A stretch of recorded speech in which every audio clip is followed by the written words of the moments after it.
Le dialogue, pour moi, c'est un dialogue sur tous les sujets qui fâchent ou tous les sujets qui peuvent rassembler. S'agissant des sujets qui peuvent rassembler, je vous en donne un qui est actuel. Vous savez qu'il y a quelques semaines, à New York, on a adopté ce que l'on appelle les objectifs de développement durable, ODD, au nombre de 17. Moi, je les ai lus et j'ai essayé de les étudier. J'en ai retenu 2. L'objectif numéro 16 parle de la nécessité de créer des sociétés pacifiques dans le cadre du développement durable. L'objectif numéro 17 dit qu'il faut que les partenariats existants soient renforcés dans le cadre du développement durable. C'est ce qu'on va effectivement étudier à Paris lorsqu'il s'agira de parler des changements climatiques à la fin de ce mois de novembre, au début décembre.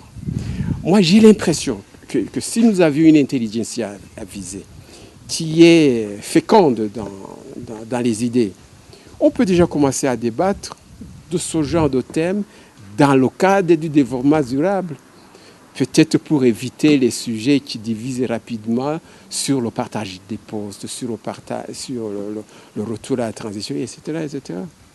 Aller du facile au difficile. Je donne un deuxième sujet d'exemple qui peut nous aider à faire avancer le dialogue. Il y a 3 ans bientôt, le gouvernement a entrepris de vouloir rapatrier les restes de l'ancien roi Mwambutsa IV, Bangui-Tchenga, Genève. Étant journaliste, étant quelqu'un qui suit les affaires du pays depuis le nombre d'années que vous connaissez, j'ai compris à l'époque que si on avait accepté d'aborder la question soulevée par les oppositions ayant accompagné cette initiative, ça aurait pu nous aider à redécouvrir un pan de l'histoire que nous ne connaissons pas, surtout vous les jeunes, tout simplement en parlant de la dépouille de Mwambutsa IV.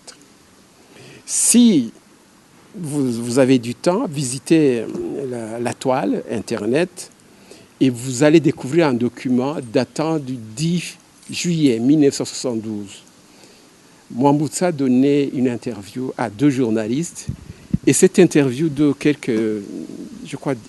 d'un peu plus de 10 pages, c'est une interview où le roi, l'ancien roi du Burundi, disait tout. C'est comme si c'était aujourd'hui. Il parlait des Bahutus, des Batutis, il parlait des problèmes que nous avons traversés après l'indépendance, il parlait même de nos partenaires et de nos amis étrangers. Et quand vous lisez l'interview, vous avez le sentiment que la responsabilité des problèmes que le Burundi a connus est une responsabilité partagée, y compris par nos amis, nos partenaires à l'étranger, qui ont aujourd'hui, je pense, là je le dis comme un panafricain, je le dis comme un Africain, un intellectuel, qui doivent eux aussi assumer un certain nombre de faits liés à l'histoire et qui interfèrent dans la situation que nous vivons aujourd'hui.